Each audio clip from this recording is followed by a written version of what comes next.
Shalom, shalom, Ibu Mika. Jumpa lagi kita di bulan ini, walaupun kita bulan yang lalu sudah bertemu dan saya yang pimpin kebaktian, tapi atas permintaan dan bincang-bincang kami dengan Kak Hotma, diminta dalam tema khususnya karena bulan Februari adalah bulan kasih sayang, hari Valentine seperti disampaikan oleh Finlay. Jadi kita memilih tema kasih untuk di bulan Februari ini. Nah, saya memilihkan firman Tuhan dari Kolose 3 ayat 12 sampai ayat 15. Karena itu, sebagai orang-orang pilihan Allah yang dikuduskan dan dikasihinya, kenakanlah belas kasihan, kemurahan, kerendahan hati, kelemah lembutan, dan kesabaran.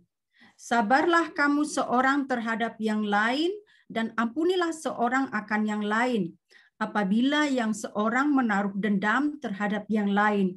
Sama seperti Tuhan telah mengampuni kamu, kamu perbuat jugalah demikian. Dan di atas semuanya itu, kenakanlah kasih sebagai pengikat yang mempersatukan dan menyempurnakan. Hendaklah damai sejahtera Kristus memerintah dalam hatimu, karena untuk itulah kamu telah dipanggil menjadi satu tubuh, dan bersyukurlah. Ya, demikian firman Tuhan. Ya, mengapa orang menikah? Karena mereka jatuh cinta. Mengapa rumah tangganya kemudian bahagia? Apakah karena jatuh cinta? Bukan. Tapi karena mereka terus membangun cinta. Jatuh cinta itu kadang bisa singkat. Maka dikatakan ada cinta pada pandangan pertama. Jatuh cinta pada pandangan pertama.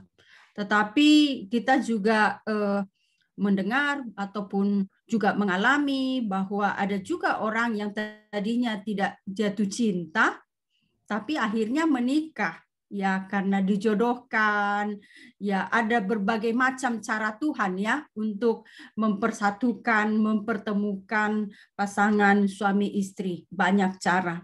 Nah, beberapa waktu yang lalu mungkin beberapa di antara kita merayakan hari Valentine yang kita sebut dengan hari kasih sayang. Apa sesungguhnya makna hari kasih sayang ini bagi kita?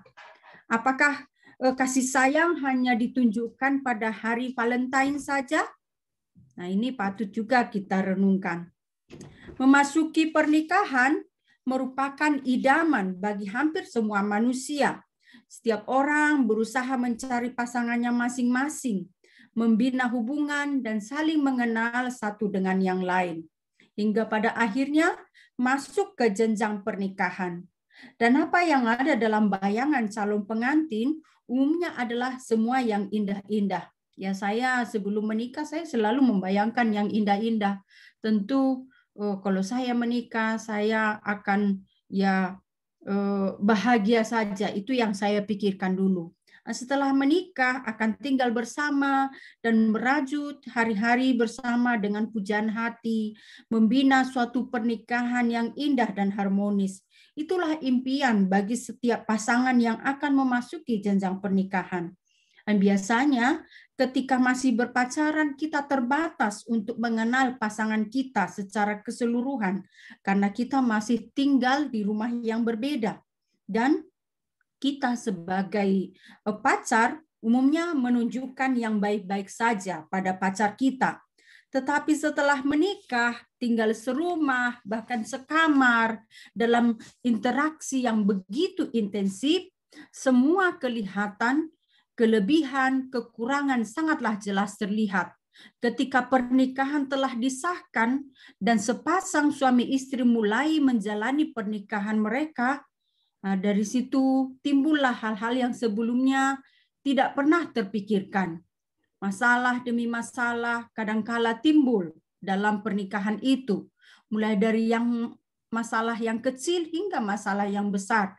Dan seringkali suatu pertengkaran timbul disebabkan oleh hal-hal yang sepele.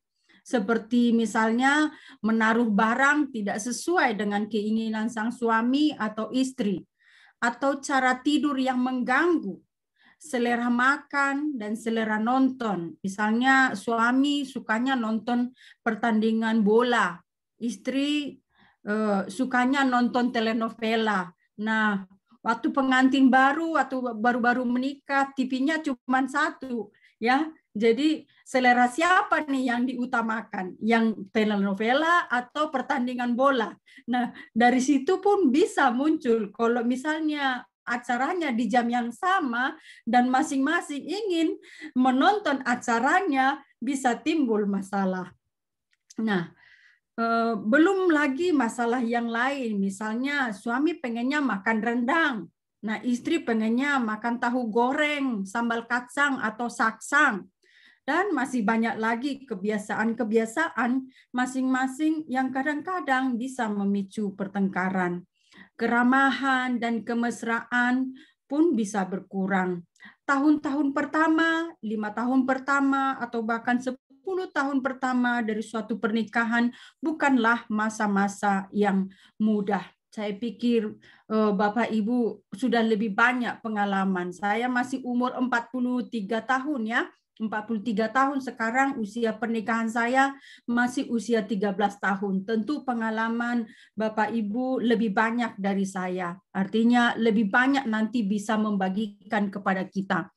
Nah, belum lagi masalah yang kadang-kala datang dari keluarga, ya, datang dari keluarga kita, datang dari keluarga pasangan kita, yang tidak cocok dengan mertua lah, yang tidak cocok dengan saudara, yang tidak cocok dengan saudara ipar, banyak hal-hal yang bisa menimbulkan ataupun memperumit keadaan di rumah tangga itu. Orang tua yang terlalu jauh mencampuri masalah rumah tangga anak, kondisi pekerjaan yang kurang baik maupun kondisi keuangan.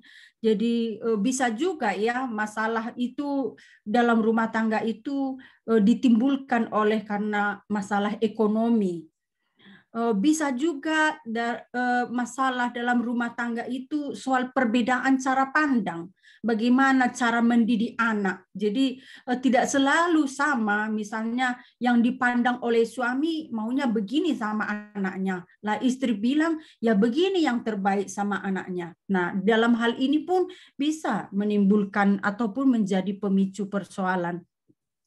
Yang sering muncul adalah egoisme masing-masing. Nah, kalau ego masing-masing yang ditekankan ke depan, ini bisa menimbulkan masalah besar dalam rumah tangga itu. Artinya suami adalah sosok yang selalu ingin didengarkan, kurang mendengarkan istri, atau sebaliknya istri ingin selalu didengarkan. Nah, ini bisa menimbulkan masalah. Hanya ingin mau diakui kelebihan, namun tidak menerima kelebihan pasangan. Mencari kepentingan sendiri, tidak mau mengalah untuk menyenangkan hati pasangan. Nah, seringkali ketidakharmonisan dalam rumah tangga terjadi karena kita tidak memahami keadaan yang terjadi dengan pasangan kita. Setiap kita senang jika dimengerti, dipahami, dan memperoleh dukungan atau perhatian dari pasangan kita. Tapi kadangkala kita sangat sukar untuk memahami keadaan pasangan kita. Dan masih banyak lagi deretan-deretan kejadian yang mempunyai potensi untuk menimbulkan pertengkaran dan dalam rumah tangga. Tidak jarang juga pertengkaran demi pertengkaran terus menumpuk tanpa penyelesaian yang berarti, hingga pada akhirnya ya memicu kata perceraian dalam rumah tangga yang baru dibina. Ya, sebagai pendeta saya punya pengalaman bagaimana menghadapi kehidupan jemaat yang mengalami konflik juga di tengah-tengah rumah tangga itu. Artinya ada juga yang mengalami di awal-awal, di tahun pertama, ada yang tahun kelima, bahkan ada juga dalam rumah tangga itu misalnya ya persoalan keturunan ya, apalagi misalnya saya dari kultur Batak misalnya, dari kultur Batak kadang-kadang karena persoalan keturunan tidak punya anak, itu juga bisa menimbulkan masalah. Bukan pada awalnya bukan pada suami istri itu, tapi kadang-kadang datang dari pihak yang ketiga. Nah, ada yang tinggal serumah, yang ini yang kadangkala kita juga menghadapi di masa-masa sekarang. Ada yang mengatakan misalnya, ya kami tidak bercerai, namun kami sudah lama tidak tinggal bersama atau pisah rumah. Atau ada yang tinggal serumah namun pisah kamar, dan ada yang akhirnya bercerai. Masalah yang paling berat dialami adalah ketidakrelaan untuk mengampuni. Masing-masing ingin menang sendiri, mencari kebenaran sendiri. Kalau bukan dia yang duluan minta maaf, saya tidak rela bersatu kembali. Misalnya statement seperti itu. Ya harus kita akui bahwa pasangan suami istri memiliki perbedaan latar belakang.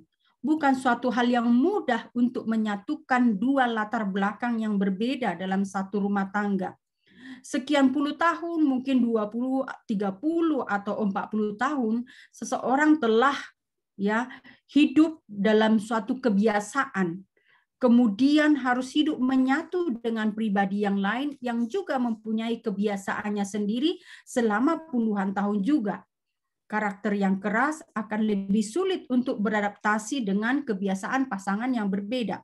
Bahkan ada yang telah puluhan tahun menjalani pernikahan, tetapi mereka masih belum menemukan cara untuk mencari jalan keluar jika terjadi pertengkaran. Jadi udah puluhan tahun berumah tangga, tapi tidak menemukan solusi yang tepat ataupun cara jalan keluar untuk menghadapi pertengkaran. Nah, ada Dr. Gary Chapman, dia menuliskan dalam bukunya The Five Love Language, dia katakan ada 5 bahasa kasih, ya. Ada 5 bahasa kasih. Yang pertama ada ini 5 bahasa kasih ini dia sampaikan bahwa 5 bahasa kasih ini perlu di dalam membina hubungan suami istri ataupun di dalam membina suatu hubungan keluarga yang awet. Jika memiliki 5 bahasa ini. Yang pertama adalah kata-kata penguatan, words of affirmation. Ya, bahasa ini digunakan untuk menguatkan ataupun memotivasi orang lain. Orang-orang yang mahir berbicara dalam bahasa ini suka membangun lewat kata-kata yang positif dan penuh semangat. Jadi ada karakter orang misalnya ya di dalam berumah tangga itu hampir tidak ada kata-kata penguatan begitu. Jadi selalu misalnya memang kau bodohnya kau misalnya, itu kan bukan kata-kata penguatan ya. Misalnya suami mengatakan seperti itu kepada istrinya, memang bodoh kalinya kau, atau kepada suaminya, itu bukan kata-kata penguatan lagi. Gitu. Tapi misalnya sebenarnya bisa menemukan kata yang lain untuk menguatkan. Ya, kamu memang sudah hebat, tapi masih perlu belajar tentang ini. Misalnya begitu ya, daripada bilang kamu memang bodoh, jadi lebih bagus memilih kata-kata penguatan yang lebih tepat.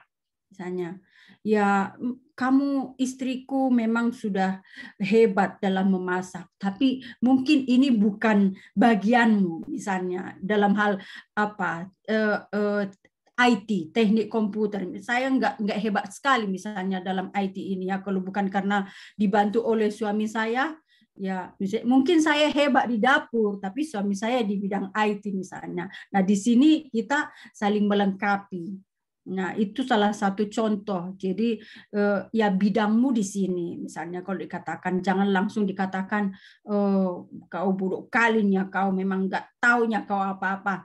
Udah nggak ada lagi komunikasi yang baik, udah langsung memancing pertengkaran ya. Lalu yang jadi bisa juga ya dengan kata-kata penguatan itu bisa memotivasi orang untuk berkembang, ya, untuk bertumbuh dan belajar terus. Nah, tindakan yang kedua dikatakan tindakan melayani, acts of service. Orang-orang dengan tipe bahasa ini punya prinsip tindakan nyata selalu lebih baik daripada kata-kata belaka, atau dalam istilah aslinya action speaks louder than words. Lebih berarti satu tindakan nyata daripada 1000 kata. Misalnya dibilang, I love you.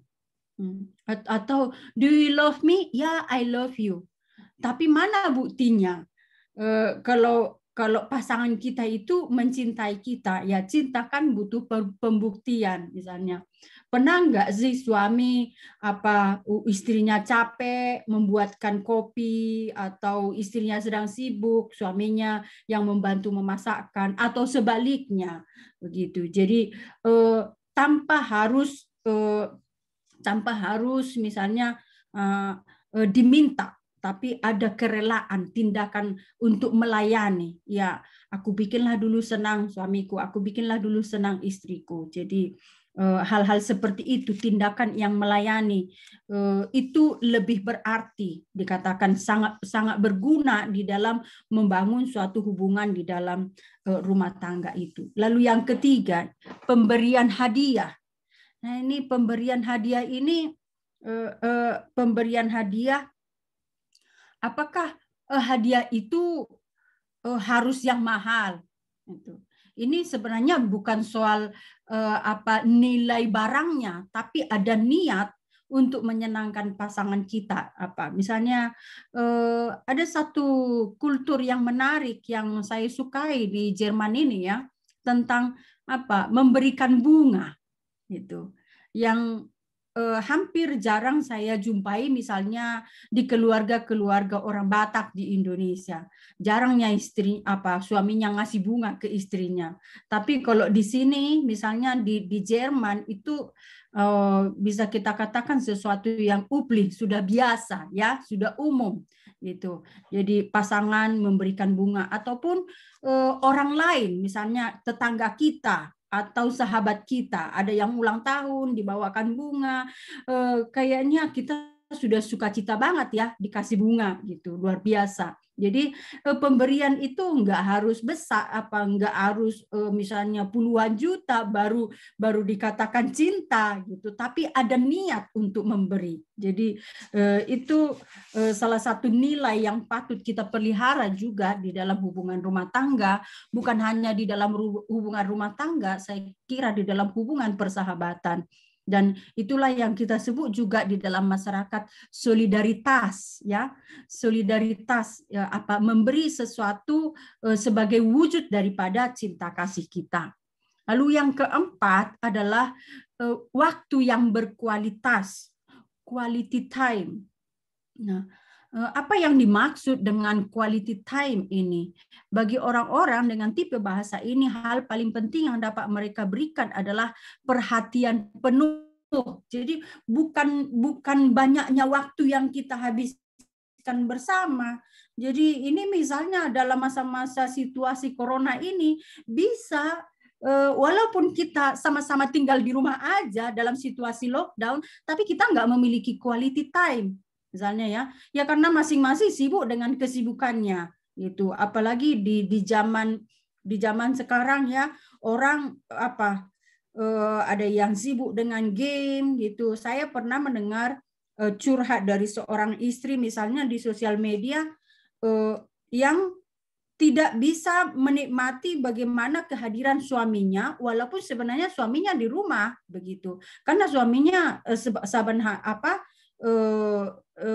menghabiskan banyak waktu dengan game, bahkan mereka tidak saling bicara satu dengan yang lain pada kalau tidak pada saat makan misalnya, atau itu salah satu gitu.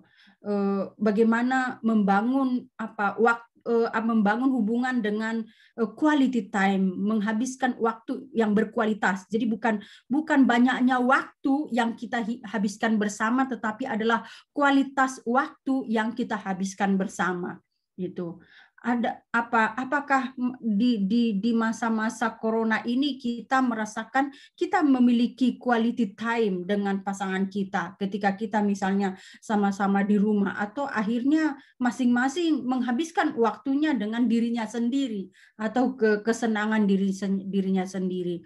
Jadi bisa saja seseorang itu bisa menjangkau orang-orang di dunia, misalnya dengan sosial media, dengan Facebook, Instagram, tetapi dengan pasangannya di rumah tidak berkomunikasi. Jangan-jangan ya tidak ada komunikasi yang lancar dengan orang yang tinggal serumah dengan kita, tapi dengan orang di luar rumah kita say hello atau kita akrab dengan orang lain, tapi kita di rumah ada komunikasi yang kering gitu, gersang, kaku. Nah, lalu yang kelima ini tentang sentuhan fisik, ya physical touch. Ya susah ya kalau di zaman sekarang, di zaman corona. Kalau dulu kan kita ketemu dengan orang-orang yang kita kasihi, misalnya kita ketemu di Perki, kita masih bisa ya cipika-cipiki gitu. Sekarang ini physical touch agak geferli karena kita harus menjaga jarak, kita harus pakai masker. Jadi ya sentuhan fisik agak kurang aktual untuk komunitas bersama saat ini. Tapi ya di awal-awal juga ya, di awal-awal corona saya mengalami di keluarga sendiri misalnya. Saya karena takut corona, saya bilang sama Amang ya, jangan cium saya dulu, contoh ya. Atau kita jaga jarak aja dulu gitu. Karena kita curiga juga sama pasangan kita, dia kan pergi ke sana, aku juga pergi ke sana, aku takut menulari dia, terus dia takut menulari saya, sampai berbulan-bulan kita misalnya kita pause dulu dalam hal-hal seperti itu gitu ya. Jadi tapi sebenarnya hal-hal seperti itu juga di dalam rumah tangga itu, maksudnya sentuhan fisik itu bukan hanya dalam kissing ya, tapi banyak cara yang lain itu. Misalnya ketika pasangan kita sedang capek atau sedang berbeban berat, atau jangankan pasangan kita, atau orang lain saja, atau orang yang kita kenal sedang mengalami berbeban berat. Kalau saya misalnya sedang mengalami beban berat, ada orang yang menyentuh pundak saya, sabar ya Inang gitu ya. Ada orang lain mengatakan seperti itu, di tepuk pundak kita ini, sabar ya Inang, nggak usah semua dipikirin. Itu kayaknya melegakan gitu. Ya, sama orang lain saja kita merasa bahwa sentuhan itu memberikan suatu penguatan kepada kita, apalagi kalau itu kita terima dari pasangan kita, contohnya ya. Jadi sangat perlu sekali. Saya pernah juga mendengar misalnya ketika seseorang mengatakan saya mau menceraikan istri saya, lalu saya bilang, kenapa kamu harus bercerai dengan istrimu? Ya saya nggak tahu, sudah lama kami misalnya tidak saling memandang satu dengan yang lain, dia sibuk, saya pun sibuk. Wah, itu sangat berbahaya sekali ketika tidak ada lagi komunikasi yang lancar antara suami dan istri, walaupun mereka tinggal satu rumah, tetapi kemudian akhirnya memilih untuk bercerai karena tidak merasa nyaman satu dengan yang lain, walaupun tinggal bersama. Karena ketika lama komunikasi tidak ada, itu sebabnya dikatakan juga ya di dalam Efesus, jangan sampai kalau misalnya orang bertengkar, jangan sampai matahari terbenam sebelum padam amarahmu. Jadi ketika seseorang punya konflik, jangan dibiarkan berlarut-larut. Karena kalau dibiarkan berlarut-larut, dikatakan di Efesus itu, di Efesus 4, ayat 26 dan 27 di situ dikatakan jangan berikan kesempatan kepada iblis gitu. Nah, ketika orang berkonflik dan dibiarkan berlarut-larut, itu bisa berbahaya. Itu menjadi jalan iblis merongrong rumah tangga kita. Nah ini perlu sekali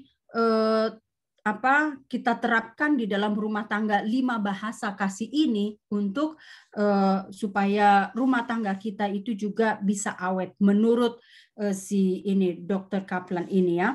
Nah, mungkin kita bisa sharing sebentar sebelum saya nanti meneruskan untuk menjelaskan apa yang dikatakan oleh firman Tuhan di dalam Alkitab dari Kolose 3 ayat 12 sampai 15 ini. Barangkali kita butuh waktu sejenak untuk sharing sebagaimana apa yang dikatakan oleh penulis buku The Five Love Language ini. Kita sharing sebentar, apa sih tantangan dan kesulitan yang sering kita hadapi di dalam berumah tangga, dan di mana kendala di dalam hubungan antara suami istri itu, ataupun dalam hubungan kita dengan orang lain. Kenapa kadang-kadang bisa masalah itu sampai berlarut-larut misalnya. Apa tantangan dan kesulitan yang kita hadapi dalam berumah tangga, dan kenapa kadang-kala kita mengalami masalah dan itu masalah itu bisa berlarut-larut ya. Berlarut-larut. Lalu yang ketiga, pertanyaan yang ketiga yang mungkin kita perlu sharingkan adalah ya, kita di sini sebagai yang sudah berpengalaman mungkin bisa sharing ke kita apa yang misalnya tips ya. Misalnya masing-masing kita kan punya tips masing-masing di dalam kehidupan kita itu. Mungkin tips itu bisa berguna bagi orang lain. Misalnya tips dari Bu Ira mungkin bisa berguna untuk saya gitu. Jadi kita saling memberi tips untuk membangun suatu komunikasi yang baik di dalam rumah tangga. Nah, saya nggak tahu bagaimana model yang sebaiknya, atau kita langsung saja di sini seperti bulan yang lalu, atau kita share di kelompok. Saya pikir mendingan langsung karena kita nggak banyak toh, bener ya, Bile ya? Iya. Kayaknya kita langsung aja ya. Nah, ya 3 pertanyaan ya. Apa tantangan dan atau kesulitan yang kita hadapi dalam rumah tangga? Dan apa kendala-kendala sehingga kadang-kadang masalah di dalam rumah tangga itu bisa berlarut-larut. Lalu yang ketiga, apa tips dari kita untuk kelompok kita di sini untuk bisa kita bagikan di dalam kehidupan rumah tangga agar rumah tangga kita itu berjalan baik dan langgeng. Siapa yang mau sharing duluan?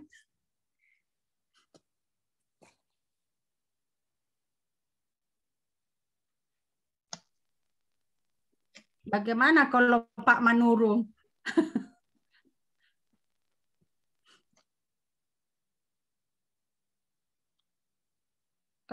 Tolong dibuka suaranya, Pak.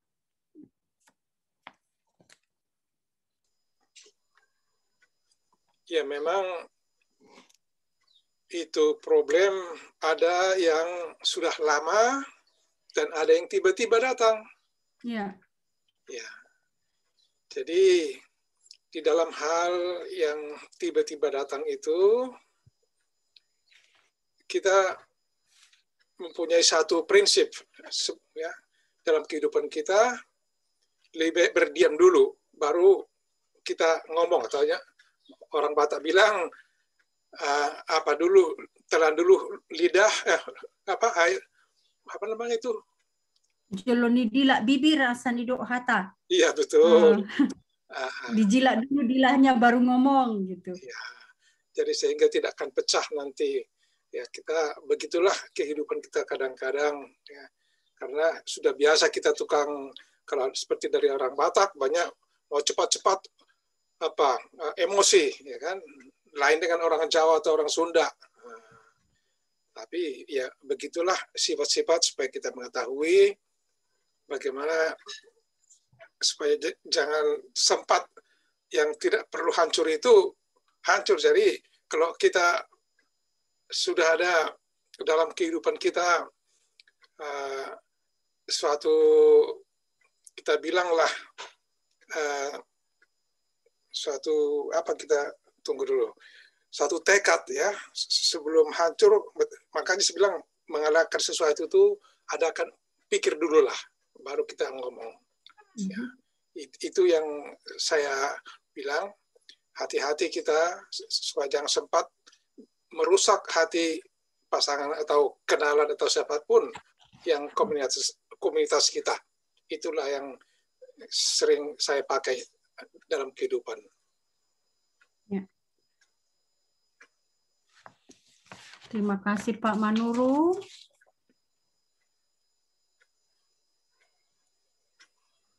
Siapa lagi?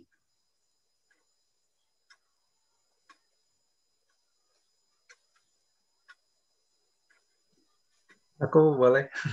Ya, yang baru berumah tangga. Mungkin yang paling muda berumah tangga.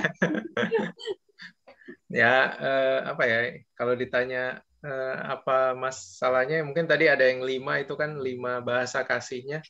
Yang sering kuhadapi ini sih kita berbeda bahasa kasih gitu. Misalnya kalau aku bahasa kasihnya lebih kayak apa ya? Perbuatan gitu kan, acts of service. Kalau misalnya istriku lebih ke words of affirmation, jadi lebih ke perkataan gitu. Jadi ya bagi dia nggak cukup cuman kita berbuat, tapi harus ada diucapkan, misalnya sayang atau apa gitu, terima kasih gitu-gitu. Kalau aku lebih ke perbuatan, nah yang penting udah berbuat gitu, nggak usah ngomong gitu. Jadi ya sering kali masalahnya di komunikasi itu sih, maksudnya bahasa kasih kita nggak sama gitu. Jadi apa yang kita anggap penting belum tentu itu menyenangkan dia, apa yang menyenangkan dia belum tentu bagi kita penting. Nah itu sih. Terus kalau tipsnya nggak tahu apa tipsnya komunikasi mungkin. Ya itu kita perlu tahu sih kita bahasa kasihnya apa, pasangan kita bahasa kasihnya apa, terus gimana komunikasinya gitu. Itu aja sih. Makasih Finlay.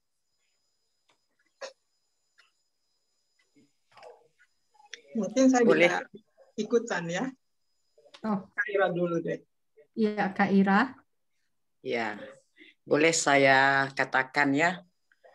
Saya pikir perkawinan antara suku itu ada problem. Problem yang terbesar komunikasi.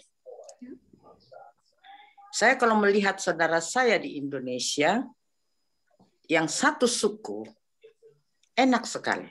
Sama-sama mengerti, ada istiadatnya juga mengerti, dan kemana tujuan istri juga mengerti, walaupun mereka berantem. Saya kasih contoh dengan adik saya. Saya pikir, waduh bahagia kali mereka ini. Mungkin mereka melihat saya juga bahagia. Tapi di dalam proses perkawinan saya, banyak sekali yang saya harus tantang. Apalagi perkawinan orang Batak dengan orang Jerman. Waduh. Apa ya namanya? Keras dengan keras. Itu susah sekali. Susah sekali. Jadi kalau orang Batak itu nggak usah dibilangin pun sudah tahu. Kita ke tempat mertua, kita bantu ini, kita bantu ini. Kalau kita terapkan itu ke orang Jerman, itu susah sekali. Bisa jadi pertengkaran. Karena adatnya.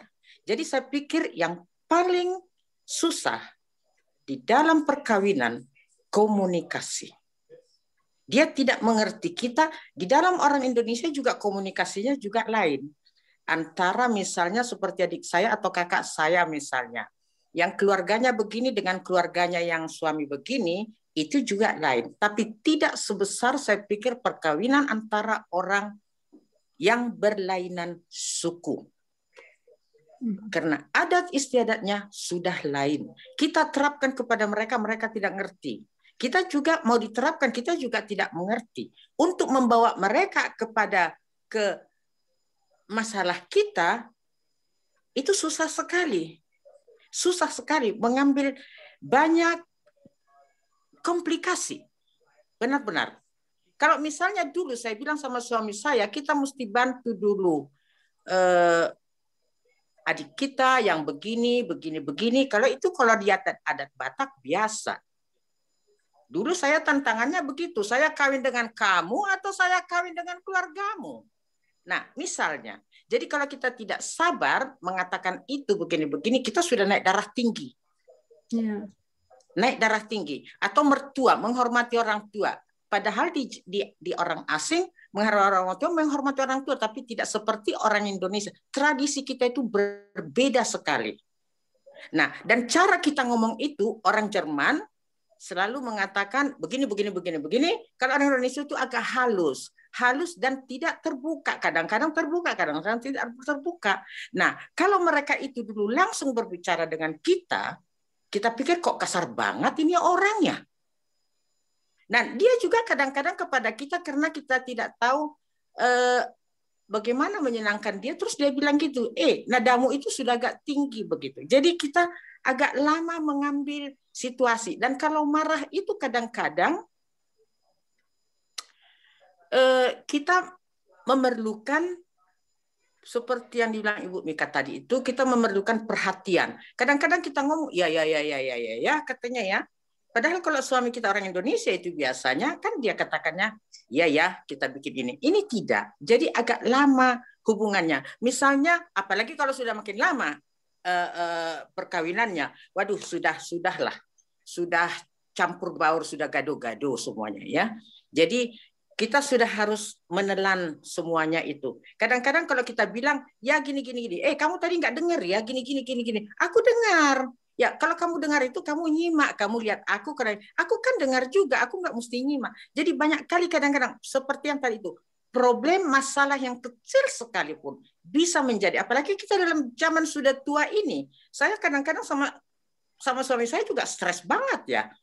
Apalagi sekarang ini kalau memerlukan banyak perhatian, banyak kesabaran, dan kadang-kadang dia susah juga mengerti kita. Sampai sekarang kadang-kadang dia bilang, aku tidak mengerti kau lagi. Sampai kita bilang, aku nggak mengerti kau lagi gitu. Jadi nggak tahu lagi di lagunya itu di mana sudah ya.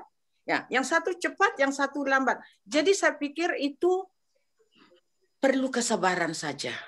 Tidak tahu sampai di mana, tapi perlu kesabaran. Tapi kalau memang itu kesatuan, saya juga menginginkan yang, kalau saya bilang maunya ke kiri, kalau ke kanan. Dia juga pikir juga mungkin begitu. Tetapi kalau yang pentingnya memang, gimana ya saya bilangnya itu, mengalah sajalah. Mengalah saja. Hanya itu saja. Apalagi tenaga sudah nggak ada lagi untuk mengatasinya. Mengalah sajalah. Hanya itu saja. Kalau saya bilang. Apalagi di dalam antara dua suku. Walau itu suku Jawa atau Batak, saya sudah lihat dengan adik saya suku Cina dengan Batak. Karena keluarga saya banyak campuran. Yang banyak kawin dengan orang Cina, banyak yang dari orang Betawi, orang Jawa. Banyak saya bersaudara 9. Tapi saya pikir itu harus ada, gimana ya, ibu saya dulu marah pada mantunya yang perempuan. Dia orang Betawi. Dia nggak ngerti adat Batak. Nah, kalau ngomongnya plus. Ibu saya bilang, oh kurang asam, nggak tahu aturan. Nah, saya bilang gini, aturannya di mana, Mah?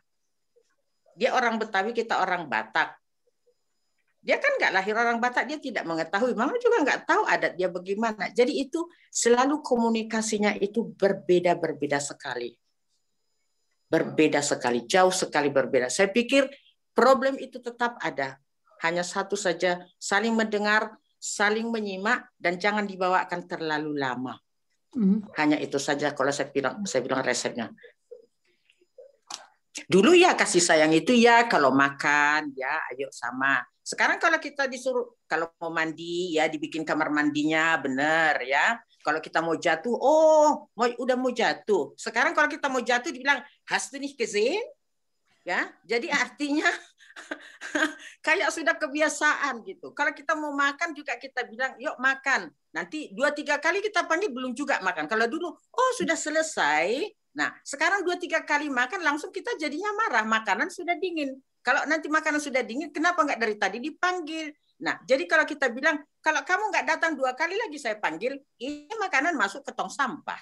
Jadi gimana ya, ada harmonis itu harus ada gitu. Tapi kadang-kadang sudah kebiasaan, sudah serba tahu, sudah serba nggak tahu lagi deh, nggak tahu lagi di mana. Sabar aja, mengalah begitu aja kalau saya bilang. Itulah rahasia untuk sukses. Ya, makasih Kak Ira untuk sharingnya, juga untuk tipsnya. Sabar dan mengalah. Ada lagi Bu Ilsa mau sharing? Oh, Kak Hotma tadi. Kak Hotma, ya. Kak Hotma dulu. Ya. Saya lihat entah itu satu suku, entah itu satu negara, entah itu satu apa, masalah itu tetap ada. Sekalipun di dalam keluarga itu tetap ada ya, karena perbedaan-perbedaan dari jiwa masing-masing, perbedaan dari pendidikan keluarga ya, sekalipun Batak sama Batak juga ada juga pertengkaran. Adik saya Batak sama Batak juga sebentar mau cerai gitu ya waktu itu. Apalagi kita yang satu beda negara, satu ini perbedaan. Apalagi satunya ateis, satunya Kristen. Udah mentok banget nih. Jadi ketika di dalam rumah tangga saya banyak sekali masalah dan sudah beberapa kali tetapi di sini saya sadar bahwa saya sudah salah melangkah. Ya, jadi ketika saya banyak mengalami masalah, kemudian saya baca di dalam Alkitab bahwa kita menikah itu harus orang yang seiman. Saya tidak lihat, saya cuma lihat cinta membara yang habis-habisan. Ya, jadi saya lari ke sini. Dan ketika menikah seperti Ibu Mika bilang masalah banyak, wah kan kelihatan semua deh, semua sampah-sampah ya kan. Di situ kita sebagai wanita Batak keras sekali. Kak Ira bilang, jadi terus. Tetapi suatu saat ketika saya membaca Alkitab, bahwa saya lihat bahwa saya sudah salah melangkah. Yang harusnya seiman. Itu saya sadar sekali waktu itu. Ketika saya membaca Alkitab lanjut kembali, lalu di situ mengatakan, kasihilah musuhmu seperti engkau mengasihi dirimu sendiri. Nah, ini menjadi kendala buat saya. Saya harus mengasihi siapa saja. Satu, dan kemudian saya menemukan ayat Alkitab lagi mengatakan, lakukanlah yang baik, lakukanlah bukan untuk orang lain, tetapi untuk Tuhan. Jadi beberapa ayat-ayat firman Tuhan yang saya baca itu saya latih, kendalikan. Jadi saya waktu itu merubah diri saya. Saya tidak lihat lagi pasangan saya, tapi saya melihat diri saya sudah sejauh mana saya melakukan. Saya sebagai orang Kristen yang menjadi garam dan terang dunia di dalam rumah tangga itu. Saya paksa saya sampai keringat dingin, saya tunduk, diapain pun saya tunduk, yang seharusnya saya seorang saya punya, kalau istilahnya kalau ayam saya punya jalur, tetapi saya tidak melihat atribut yang saya miliki. Tidak, saya tunduk 100% di hadapan Tuhan, berarti saya juga tunduk kepada ciptaan Dia. Saya melatih, dan itu tidak mudah. Kita harus juga berpuasa, kita harus berdoa, kita harus tunduk, kita pegang ayat firman Tuhan, karena kadang-kadang dalam hidup ini datangnya mendadak hal-hal yang tidak senang. Ketika hal itu datang, saya cepat buka di dompet saya atau di saku saya ada tulisan, kasihilah musuhmu seperti engkau mengasihi dirimu sendiri, gitu ya. Jadi kalau engkau mengasihi Tuhan, maka engkau harus melakukan firman-Nya. Itu titik-titik itu saya punya di tas saya, di dompet saya, di meja saya, di dapur saya tempel, karena kadang-kadang datangnya mendadak, itu saya bisa jebrot gitu. Nah, itu saya pegang terus. Jadi saya tetap diam. Di apapun, diapain juga, disakiti, diomong apapun, saya diam. Saya cuma bilang, Tuhan, penuhi saya. Dan ketika saya tersakiti, ya, ketika saya tersakiti, saya tidak apa-apa mulut saya, tidak, saya cuma bilang, Tuhan, Engkau bilang kalau Engkau ada padaku, aku tidak tersakiti. Kalau Engkau ada memenuhi aku, maka Engkau memberi aku kekuatan. Itu saya pegang. Ketika saya tersakiti, saya bilang, Tuhan, Engkau tidak ada di dalam aku. Aku minta Engkau hadir di dalam aku, agar aku tidak tersakiti, karena Engkau adalah Allah yang baik yang menggendong aku sehingga aku tidak tersakiti. Dan itu saya melatih hidup saya terus-menerus sehingga ada satu titik orang atau suami saya tidak tersakiti lagi, saya anggap biasa. Jadi kalau dia sudah menyakiti, saya bilang tidak apa-apa, apa yang kamu buat tidak apa-apa, karena kamu tidak tahu kalau apa yang kamu buat sudah menyakiti saya bilang. Kamu tidak tahu, saya bilangin. Itu semuanya adalah emosi yang seketika. Saya bilang tidak apa-apa, tetapi di hari-hari berikutnya saya katakan, kalau kamu ingin marah dengan saya, diam atau katakan apa yang saya lakukan tidak suka. Jadi saya berlatih terus-terus, itu tidak pernah berhenti sampai detik ini pun juga. Tetapi kunci satu di dalam saya harus merubah diri saya harus berubah. Jadi Kristus harus menjadi contoh saya harus sekarakter seperti dia. Itu kemenangan untuk Yesus supaya dia hidup di dalam diri saya, supaya banyak orang di sekeliling saya menerima Yesus melalui tubuh saya. Jadi saya berlatih terus-menerus, saya tidak lihat pribadi ini, tapi saya melihat fokus kepada diri saya sebagai seorang Kristus, saya sebagai seorang pengikut Kristus, saya harus berubah. Itu aja menjadi tip buat Finlay, buat semua, ya, kita belajar sampai nafas ini berakhir.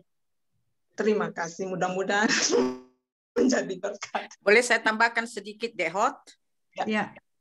Saya pikir dalam suami, seperti saya mau semuanya itu perfect. Kita tidak boleh, saya sudah mengerti di dalam rumah tangga itu, kita tidak boleh mengajar atau membentuk suami itu seperti yang kita inginkan. Itu tidak akan terjadi. Tidak akan terjadi. Saya selama ini berusaha membawakan dia ke gereja, berusaha membawakan dia begini, mau membentuk dia seperti yang saya inginkan. Dan itu sampai sekarang ini batal sama sekali. Saya harus merubah diri saya untuk membiarkan dia seperti dia dan saya seperti saya. Nah, itulah satu kunci di satu rumah tangga. Jangan bentuk suamimu atau partnermu seperti yang engkau inginkan. Bawa saja ke dalam doa, nanti akhirnya. Anehnya kalau saya berdoa itu, waduh Tuhan, ini saya pikir saya tidak sanggup lagi. Tolong lemahkan hatinya. Nanti boleh ikut dia ke gereja. Anehnya di situ saja saya taunya. Tapi kalau saya mau bentuk dia dengan segenap keinginan saya, susah sekali. Dan memang tidak bisa. Laki-laki itu tidak bisa kita bentuk. Tidak bisa. Seperti yang kita inginkan itu. Jadi kita harus memberikan dia seperti dia, dan kita hanya membawakan dia saja ke dalam doa. Jadi kita harus sabar. Dan kita juga, baru saya mengetahui diri saya juga tidak bisa dia bentuk seperti yang dia inginkan. Hanya itu saja kuncinya. Kalau kita bentuk dia seperti yang kita inginkan, dia bentuk seperti yang dia inginkan, itu bisa jadi persoalan besar. Saya pikir seperti yang tadi itu, kesabaran, mengalah, disitulah ada kasih. Ya, makasih Kak Hotma dan Kak Ira. Bu Ilsa? Ya, sama saja kami juga pasangan dari negara lain saling harus menyesuaikan diri, itu saja. Dan waktu untuk penyesuaian diri itu lama sekali, Ibu. Sampai bahtera perkawinan kami sudah mau hancur. Tapi memang dulu masih muda, saya tidak ada kesabaran. Sekarang saya sudah lansia, saya rasa saya sudah cukup sabar, dan juga kesabaran itu juga suami saya juga sabar. Dari dulu memang untuk orang Jerman menerima firman Tuhan itu susah, walaupun dia agamanya evangelis, tapi susah sekali. Pernah satu pendeta katakan kepada saya, Ibu, coba membuat mesbah dulu di rumah tangga. Sebelum saya mengkhotbah orang lain, saya harus membuat mesbah di rumah tangga saya sendiri. Dan dengan itu, dengan banyak doa, saya sudah sedikit berhasil membawa suami saya membaca Alkitab setiap hari. Dan saya juga memberikan renungan dari bahasa Indonesia, saya berikan ke dia supaya dia lebih mengerti. Dan dia juga melihat bahwa saya setiap hari mempunyai waktu untuk membaca Alkitab. Dan sekarang saya hanya ingin supaya dia lebih mendalam lagi. Dia sudah mau membaca Alkitab, malahan dia yang selalu mengajak ke gereja. Kadang saya malas ke gereja Jerman, kadang-kadang khotbahnya lewat saja, nggak begitu mendalam ya.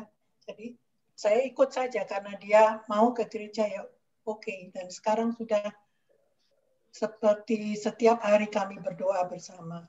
Walaupun belum mendalam dia membaca Alkitabnya, tapi setiap hari membaca vers des Tages itu sudah, dan saya selalu mencoba lebih mendalam dia. Aku selalu tanya, kamu ada coba cari ayat-ayat yang menyentuh di hatimu, yang sesuai untuk di kehidupan, seperti kami punya ayat-ayat emas ya. Saya coba dia supaya mencari ayat-ayat emas yang cocok buat dia, dan supaya dia renungkan itu dan tulis. Tapi dia belum sampai menulis. Belum mau dia. Ya, tapi sekarang udah, ya aku bilang, kamu harus tahu juga itu ayat itu di mana. Saya sendiri juga suka lupa ya. Tapi dengan menulis kadang-kadang ingat. Ya, pelan-pelan saya sudah ada gambaran dari kedua belah pihak bahwa memang harus sabar. Saya sendiri juga banyak kesalahan, saya belum sempurna, sama sekali belum. Dan dengan doa saya kira masing-masing bisa membentuk mesbah yang baik di rumah tangga. Dengan saling pengertian. Cekcok sih masih ada, karena kami beda, makanan beda, wataknya beda, tapi saling sabar saja. Itu saja, Bu, tips saya, kesabaran. Makasih Bu Inse, tipsnya kesabaran. Ya, kesabaran. Bagaimana Ibu Mariana?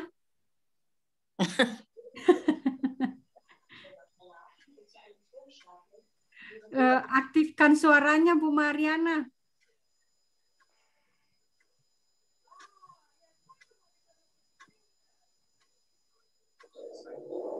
Halo, bisa dengar? Ya. Bisa.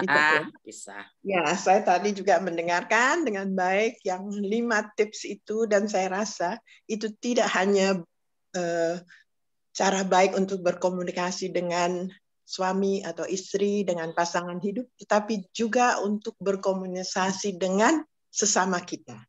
Ya, benar. Dengan orang-orang yang dekat dengan kita juga harus memberi semangat, kata penguatan. Ya. Melayani berarti bukan melayani, tapi membantu kalau dia ada masalah atau ada kesulitan apa. Dan dalam soal pemberian hadiah, bukan dalam hal hadiah memberi sesuatu, tapi memberi perhatian.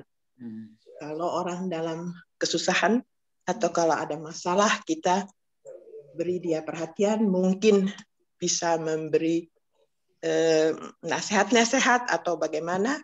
Dan quality time juga penting. Kalau kita bertemu dengan orang-orang yang dekat dengan kita, supaya waktu itu adalah waktu yang benar-benar bermutu buat kita semua ya. Entah apa yang dibicarakan, jadi tidak hanya bicara tapi tidak ada mutunya sama sekali. Maksud saya tidak hanya kita gosipin orang atau apa ya, tapi kalau kita bertemu benar-benar kita membahas seperti hari ini, masing-masing memberi sharing, menceritakan apa yang dihadapi dalam rumah tangganya atau apa yang mungkin buat yang lainnya juga berguna. Mendengarkan dan tips, misalnya yang satu bilang seperti Ibu Ira, saya menyerah saja dan sabar. Karena kita tidak bisa merubah situasi. Tidak bisa merubah orang juga. Orang juga tidak bisa, ya sudah kita terima seadanya dan kita hadapi semua dengan sabar. Atau juga tadi Ibu Hotma juga bilang ya, saya hanya berdoa saja dan dikuatkan dalam doa supaya menghadapi situasi ini sebaik mungkin.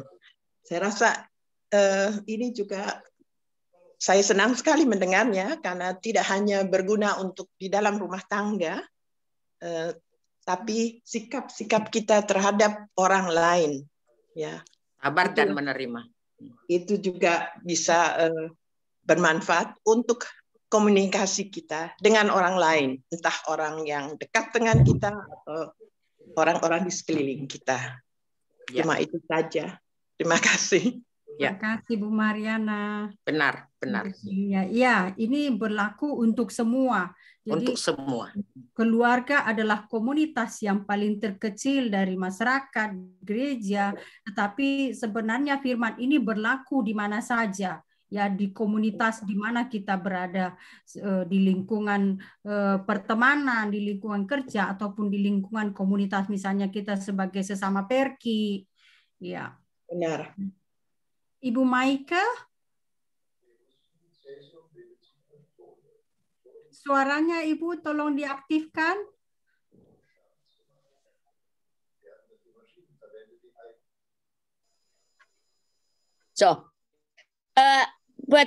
Saya kira sudah cukup banyak ya semuanya. Nanti kalau saya tambahin lagi sama saja intinya. Cukup buat saya semua cukup sama-sama itu yang dikatakan saudara-saudara semua. Ya, oke, makasih Bu Maika. Bu Anggra ini masih di sana? Atau Budian, Buli? Ya masih. Oh, makin tua kok makin susah komunikasinya. Ya. Makin terus salah ngerti terus suami saya. Nah itu dia yang suka bikin ribut. Ya. Makin tua, saya pikir tadinya makin tua makin baik hubungan kita, tapi kok terus ribut. Apalagi pendengaran dia kurang jelas, jadinya salah ngerti lagi. Nah, jadi terus ribut, apalagi ini kita di lockdown ini di rumah terus. Wah, itu komunikasinya tambah seru udah. Saya rasa kalian juga begitu, persis kayak saya ini. Makin nggak kenal lagi ya. Iya, dulu kita bisa keluar ke fitness, laki saya bisa kemana. Sekarang di rumah melulu, biar tambah ramai lagi. Memang begitu kan? Benar nggak itu? Ya, benar. Kadang-kadang saya marah sama dia. Saya bilang, kita ini udah deket ke akhirat loh. Jangan ribut-ribut. Nanti kamu sendiri atau saya yang sendiri. Saya gituin ya. Nanti nyesel pada nangis-nangis. Saya gituin dia terus. Anggra Ya, ini saya benar sekali, lockdownnya bikin kita jadi mau gila, benar-benar. Benar. Dulu bisa lari ke teman-teman, sekarang nggak bisa lari kemana-mana. Tidak, ya dulu saya bisa menghibur diri saya ke fitness, kemana, ke rumah teman. Tapi sekarang orang cuma terima tamu cuma satu, gitu ya.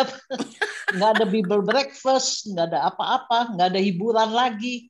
Jadinya kalau saya kesel tuh ya, saya lampisin ke laki saya juga begitu, lampisin di rumah jadinya. Ya kita mesti berubah diri kita sendiri, tapi susah, itu hanya teori. Sabar. Sabar, benar. Ya segitulah, sama intinya. Sabar dan mencoba mengerti, hanya itu saja. Tidak ada jalan keluar. Memang kita nggak bisa rubah dia, dan kita yang harus berubah. Tapi kok saya juga nggak bisa berubah. Makin tua makin tetap begitu. Ya, saya juga susah berubahnya, tapi coba.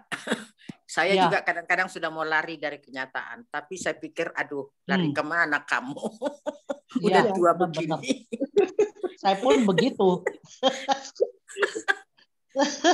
Jadi bagus sudah sekali nih. Ya, makin tua bukan makin gampang, tapi makin susah. Apalagi saya ini situasinya susah sekali. Mau lari kemana? Iya, apalagi lockdown ini ya. Lockdown ini. Benar. Sudah sabar dan merubah diri saja, itu saja saya pikir penyakitnya. Aduh, sampai kapan ini lockdown? Kalau 2-3 tahun lagi habis rumah tanggaku. Iya. Lama-lama. Darah tingginya naik, kolesterolnya naik, ya begini. Benar. Tapi akhirnya saya sabar. Apalagi kalau rumahnya makin kecil, waduh, mati. Iya. Nggak tahu mau lari kemana. Iya benar. Ibu Nika. Iya, terima kasih banyak untuk sharingnya. Ada Bapak Pendeta Alter Siahaan di situ. Apa mau memberikan sesuatu tips untuk kita?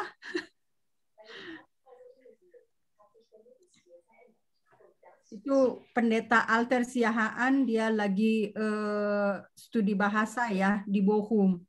Mungkin kita semua belum. Tidak ada gambarmu.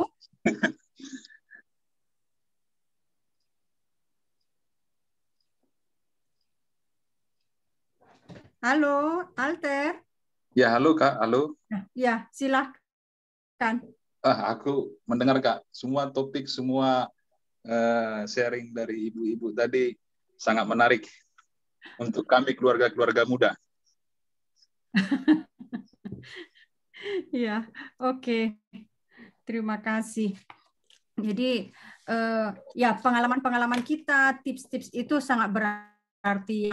Yang pasti membangun sebuah rumah tangga itu tidak mudah, tidak persoalan apakah rumah tangga kita masih muda, apakah seperti Ibu Anggraini dan Bu Ira dan Kak Hotma tadi bilang, ya malah makin tua juga semakin banyak problemnya, ya kan? Jadi ya banyak hal yang seperti tadi saya katakan di awal, semua kita ini dalam proses membangun cinta kasih ya, membangun cinta kasih. Jadi bertumbuh bersama dengan pasangan kita. Saya kira itu adalah sangat penting bahwa ya kadang-kadang seperti dibilang Kak Ira tadi ya, atau Kak Hotma ataupun Bu Ilse tadi, kadang kita ingin berusaha merubah pasangan kita itu seperti yang kita mau, dan kita itu nggak akan berhasil gitu ya.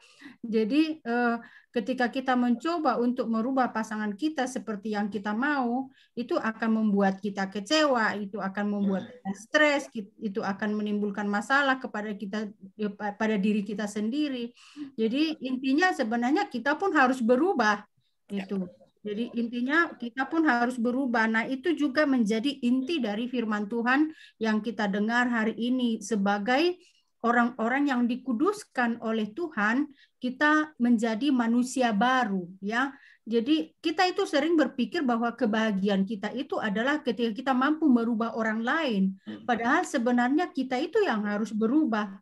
Mampu menerima orang yang berbeda dengan kita, mampu berubah, atau mampu menerima orang yang tidak sependapat dengan kita ya di lingkungan manapun. Kadang-kadang kita kan berpikir, oh dia menyakiti saya atau dia tidak mengerti saya, padahal kita juga nggak mengerti dia gitu. Jadi intinya sebenarnya ya itu tadi sudah kita bilang semuanya, kesabaran dari diri kita itu ada yang pertama ya kita juga harus mau berubah, mampu menerima orang lain. Lalu yang kedua adalah sebagai orang-orang yang dikuduskan oleh Tuhan, ya kita harus mampu bersabar, ya, mampu bersabar menerima kelemahan. Jadi kita tidak hanya menerima kelebihannya saja, tapi kita juga dalam proses menikah ini tidak hanya berpikir menerima kelebihan dari pasangan kita itu saja, ataupun menerima yang baik-baiknya saja, tapi pada intinya dalam rumah tangga itu kita juga harus mampu menerima yang tidak bisa kita rubah, sehingga pribadi yang sabar dibentuk di dalam diri kita, terus bersabar, sabar dan menerima. Ya tentu saja sebagai orang-orang yang percaya kepada Tuhan, kita berdoa, ya. Jadi kita berdoa kepada Tuhan, mengatakan seperti ini di dalam doa kita. Tuhan, mampukan aku untuk merubah apa yang bisa kurubah, dan mampukan aku juga untuk menerima apa yang tidak bisa aku ubah. Dan disitulah kesabaran itu bertumbuh. Lalu yang berikut di sini dikatakan, kenakanlah belas kasihan. Belas kasihan kalau di bahasa Jerman disebut ya Barmherzigkeit, ya. Itu juga bagian dari kemurahan hati. Kemurahan hati selalu, kemurahan hati ini dikaitkan dengan tindakan Tuhan yang berulang kali memaafkan kita. Jadi kita ini adalah manusia yang tidak luput dari dosa. Kita ini semuanya adalah orang yang tidak sempurna, dan Tuhan selalu mengampuni kita. Tuhan selalu berbelas kasihan kepada kita, dan Tuhan selalu masih melanjutkan kehidupan kita sampai sekarang. Dia masih memberikan anugerahnya kepada kita, walaupun kita ini adalah manusia yang lemah, yang kadang-kadang kita tidak selalu terus-terus berdoa kepada Tuhan. Kadang ada saat-saatnya kita lemah, ada saat-saatnya kita menjauh dari Tuhan. Jadi, tapi Tuhan itu selalu mengampuni kita, Dia selalu menyambut kita. Itulah kemurahan Tuhan. Jadi kemurahan Tuhan itu banyak sekali diilustrasikan tentang anak yang hilang, dirham yang hilang, misalnya di Lukas, ya. Jadi Tuhan selalu menyambut orang yang selalu ingin kembali ke jalan yang benar. Nah, ketika kita menyadari bahwa Tuhan itu adalah Tuhan yang berbelas kasih, yang maha pemurah, nah pada saat yang sama kita juga begitu kepada orang lain. Ya, siapa saya gitu? Siapa saya? Saya juga punya kelemahan, maka saya juga harus mampu juga menerima kelemahan orang lain. Ya, tadi Kak Oktuma dan Kak Ira dan Bu Anggra ini dan Bu Ilse, Ibu Mariana dan juga Pak Dahlan Manurung, Finlay juga sudah menyampaikan kepada kita bahwa pada intinya kita ini perlu untuk terus bertumbuh dan bertumbuh terus untuk sabar. Jadi kasih, ya, kasih yang Tuhan tunjukkan kepada kita, ya, Tuhan tunjukkan kepada kita dengan kemurahannya, dengan kesabarannya di dalam segala kelemahan kita, itu juga yang kita tunjukkan kepada orang lain, juga kepada pasangan kita. Jadi terus menunjukkan kasih. Saya akan tetap mengasihi orang lain, misalnya ini menjadi komitmen kita sebagai orang Kristen yang percaya kepada Tuhan. Saya atau kita akan terus mengasihi orang lain yang walaupun orang lain tidak selalu membalas kasih yang sama seperti yang kita lakukan kepada orang lain, ya. Jadi itu bisa menjadi suatu penyembuhan juga kepada diri kita sendiri. Jadi jangan pernah kita misalnya selalu mengharapkan orang lain harus merespon yang sama dengan apa yang saya perbuat kepada dia. Jadi itu akan membuat kita terluka dan kecewa. Tapi kalau kita mengasihi tanpa mengharapkan balasan, misalnya dia harus melakukan seperti itu kepada saya, misalnya dalam hubungan timbal balik dalam suami istri, misalnya aku akan berbuat baik kepada dia kalau dia berbuat baik kepada aku. Nah, itu sudah menjadi keliru. Tapi yang benar adalah saya akan terus berbuat baik tergantung terlepas apakah dia akan membalas kebaikan saya ataupun merespon kebaikan saya ataupun kasih saya dengan cara yang berbeda. Jadi intinya kita terus mengasihi tanpa memikirkan bagaimana respon orang lain terhadap kasih yang kita tunjukkan. Itulah yang disebut, yang kita pelajari juga dari Tuhan, kasih agape, ya, kasih tanpa pemberi yang tidak mengharapkan balasan. Ya, dia mengasihi, mengasihi saja tanpa ada embel-embel orang lain harus membalas kasih saya. Jadi kenakanlah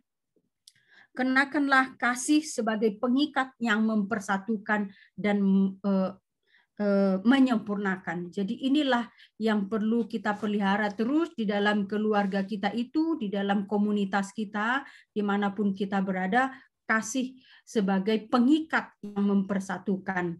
Jadi walaupun kadangkala ada kekecewaan, tetapi karena kita menerima kasih dari Tuhan di dalam hati kita, itulah yang membuat kita kuat. Kasih itulah yang membuat kita sabar. Seperti yang kita baca tadi di dalam 1 Korintus 13 itu, kasih itu menutupi banyak kesalahan.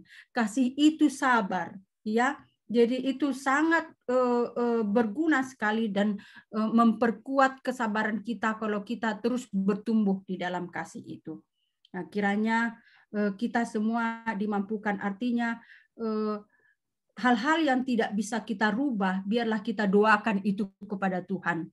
Jadi kadang kuasa Tuhan, kuasa Roh Kudus lebih berkuasa, lebih bekerja hebat daripada apa yang kita katakan dengan mulut kita ataupun dengan kehendak kita.